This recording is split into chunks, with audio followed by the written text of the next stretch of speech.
Bir doğa nesli yetişiyor Marmara'nın kalbinde. Bir dünya insanı yetişiyor iklimlerin en güzelinde. Çanakkale Doğa Okulu, ayrıcalıklı eğitim anlayışıyla eğitimi dört duvarla sınırlamayıp, eğitimi Çanakkale'de benzeri olmayan bir kampüste gerçekleştiriyor.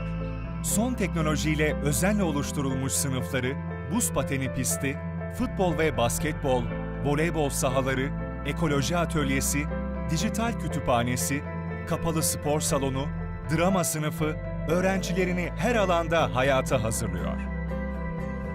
Eğitimin hayatın bir parçası olduğuna inanan Çanakkale Doğa Okulu, anaokulundan liseye her kademede özgüveni yüksek bireyler yetiştiriyor. Henüz minik adımlarla kampüse giren öğrenciler, yere sağlam basan birer birey olarak okulumuzdan mezun oluyor. Peki bu ayrıcalıklı eğitim nasıl gerçekleşiyor?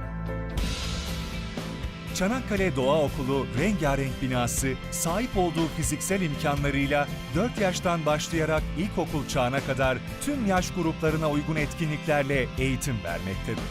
Bu etkinlikler alanında uzman, öğrenme ortamını canlı kılan, öğrenmeye dahil olan öğretmenlerle gerçekleşmektedir. Buradan mezun olurken öğrenciler suflör kullanmadan hayata hazır olurlar. Bir olimpiyat sporu olan buz patenini öğrenme ortamını sunan Çanakkale Doğa Okulu, Çanakkale'de bir ilke daha imza atmıştır. Akademik süreci de destekleyen, bıçak üstünde denge kurmayı da öğreten bu spor, öğrencilerin zihin gücünü de artırmaktadır. Spora ilgi duyan öğrencilerin yetenekleri doğrultusunda çalışma imkanı bulacakları futbol ve basketbol sahası Çanakkale Doğa Okulu içinde öğrencilere daima açıktır. Çanakkale Doğa Okulu öğrencileri doğayı, doğal yaşamı görerek tanıyorlar.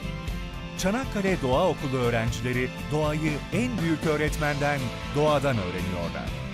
Okulun büyük etkinliklerinde de ev sahibi olan konferans salonu işlevselliğiyle göz dolduruyor.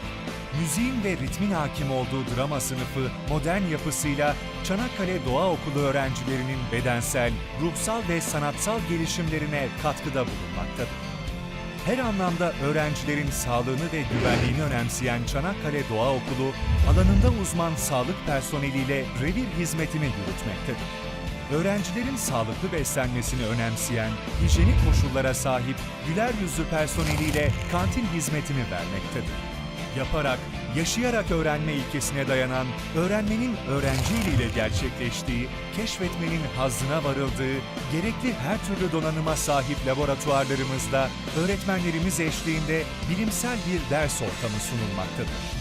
Her türlü işleyişin profesyonel yapıldığı Çanakkale Doğa Okulu'nda veli görüşmeleri tahsis edilen odalarda öğretmenle birebir gerçekleşmektedir. Çanakkale Doğa Okulu, öğrencilerin sanatsal yönlerini geliştiren, yaratıcılıklarını artıran, aynı zamanda görsel veri şöleni sunan, içerisinde resim, müzik ve drama atölyelerinin bulunduğu sanat sokağıyla geleceğin sanatçılarını yetiştiriyor. Teknolojinin hayatımıza bu kadar dahil olduğu bir zamanda öğrenmenin interaktif boyutunu eğlenceli bir şekilde sunan 3D sınıfı, eğitim ortamını ayrıcalıklı kılan Çanakkale Doğa Okulu'nda mevcuttur.